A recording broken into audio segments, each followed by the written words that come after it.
কেইদিনমান ধৰি ইয়াত মানে মদ বিক্ৰী কৰি আছে। ৰাইজে পিছত বাধা দিয়াৰ কাৰণে আজি চৰকাৰী গাভৰু এজনক আক্ৰমণ কৰিছে। আমি প্ৰশাসনক এইটোৱে দাবী জনাম যে যোনে এই কামটো কৰিছে এইটো গ্ৰেপ্তাৰ কৰিব লাগে আৰু অতি শীঘ্ৰেই এই দোকানখন চিজ কৰি মদ বিক্ৰী কৰা বন্ধ কৰিব লাগে। আমাৰ ৰাইজৰ এইটো তাৰমানে পৰিৱেশটো কুলহিত কৰিছে।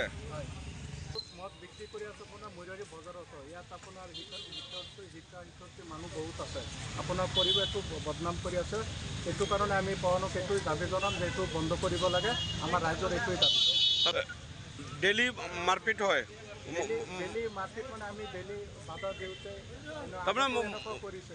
মদ খাই ডেইলি মাৰপিট কৰে। মদ খাই আজি মদ খাই চৰকাৰী গাভৰুক আক্ৰমণ কৰিছে বাধা দিয়াৰ কাৰণে। এতিয়া আক্ৰমণকাৰী যোনে আক্ৰমণ কৰিছে তাক গ্ৰেপ্তাৰ কৰিবৰ কাৰণে আপোনালোকে কি প্ৰশাসনক কি দাবী জনাব? আমি প্ৰশাসনক এইটোৱে দাবী জনাম যে অতি শীঘ্ৰেই গ্ৰেপ্তাৰ কৰি জেললৈ পঠিয়াব লাগে। নাম কি আছিলে? নাম হ'ল সাকিবুল ইছলাম, মুতালেব আৰু এজন নাম পাহৰি জহিৰুল। তিনিজন আছে। তিনিজন মানুহ এটা চৰকাৰী গাভৰুক আক্ৰমণ কৰিছে। এতিয়া আপোনালোকে কওক এইটো বিচাৰ কেনেকুৱা হ'ব? কোন গাঁৱৰ গাভৰু আছিলে? মাদাৰগুৰি। তাৰ মানুহে হাল্লা কৰি আছে, আমি বাধা দিছিলোঁ। সেইকাৰণে মুতালেব, সাকিবুল আৰু তাৰমানে অবৈধ মদ বিক্ৰী কৰে। পিছত আপুনি বাধা দিয়াৰ কাৰণে আপোনাক আক্ৰমণ কৰিছে। কোন আক্ৰমণ কৰিছে? কোন আক্ৰমণ কৰিছে? কাৰ নেতৃত্বত আহিছিলে? গুণ্ডাবাহিনী আহিছিলে? কাৰ নেতৃত্বত আহিছিলে? আপোনাক আক্ৰমণ যেন কৰিছে কাৰ নেতৃত্বত আহিছিলে? মুতালিবৰ নেতৃত্বত 4-5জনীয়া গুণ্ডাবাহিনীয়ে আপোনাক আক্ৰমণ কৰিছে। আপোনাক অকলে পাই কৰিছে? আৰু কোন আছিলে? আৰু নাছিলে? ঘটনাটো হ'ল মানে যে কেইদিনমান ধৰি ইয়াত মানে মদ বিক্ৰী কৰি আছে। ৰাইজে পিছত বাধা দিয়াৰ কাৰণে আজি চৰকাৰী গাভৰু এজনক আক্ৰমণ কৰিছে।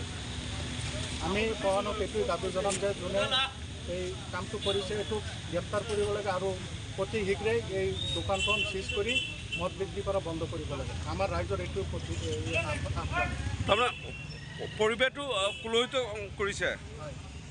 মদ বিক্ৰী কৰি আছে আপোনাৰ মৈৰাৰী বজাৰত। ইয়াত আপোনাৰ শিক্ষাৰ্থী মানুহ বহুত আছে। আপোনাৰ পৰিৱেশটো বদনাম কৰি আছে। এইটো কাৰণে আমি প্ৰশাসনক এইটোৱে দাবী জনাম যে এইটো বন্ধ কৰিব লাগে। আমাৰ ৰাইজৰ এইটোৱে দাবী। ডেইলি মাৰপিট হয়। ডেইলি মাৰপিট মানে আমি ডেইলি বাধা দিওঁতে তাৰমানে কৰিছে। মদ খাই ডেইলি মাৰপিট কৰে। মদ খাই আজি মদ খাই চৰকাৰী গাভৰুক আক্ৰমণ কৰিছে বাধা দিয়াৰ কাৰণে। এতিয়া আক্ৰমণকাৰী যোনে আক্ৰমণ কৰিছে তাক গ্ৰেপ্তাৰ কৰিবৰ কাৰণে আপোনালোকে কি প্ৰশাসনক কি দাবী জনাব? আমি প্ৰশাসনক এইটোৱে দাবী জনাম যে অতি শীঘ্ৰেই গ্ৰেপ্তাৰ কৰি জেললৈ পঠিয়াব লাগে। নাম কি আছিলে? নাম হ'ল সাকিবুল ইছলাম, মুতালেব আৰু এজন নাম পাহৰি জহিৰুল। তিনিজন আছে। তিনিজন মানুহ এটা চৰকাৰী গাভৰুক আক্ৰমণ কৰিছে। এতিয়া আপোনালোকে কওক এইটো বিচাৰ কেনেকুৱা হ'ব? কোন গাঁৱৰ গাভৰু আছিলে? মাদাৰগুৰি।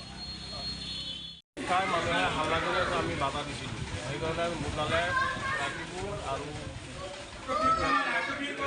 তাৰমানে অবৈধ মদ বিক্ৰী কৰে। পিছত আপুনি বাধা দিয়াৰ কাৰণে আপোনাক আক্ৰমণ কৰিছে। কোন আক্ৰমণ কৰিছে? কোন আক্ৰমণ কৰিছে? কাৰ নেতৃত্বত আহিছিলে? গুণ্ডাবাহিনী আহিছিলে? কাৰ নেতৃত্বত আহিছিলে? আপোনাক আক্ৰমণ যেন কৰিছে কাৰ নেতৃত্বত আহিছিলে?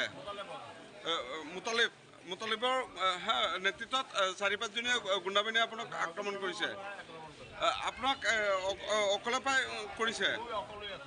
আৰু কোন আছিলে? আৰু নাছিলে? Hone your skills by joining Scholars Institute of Technology and Management and Scholars Institute of Science and Commerce.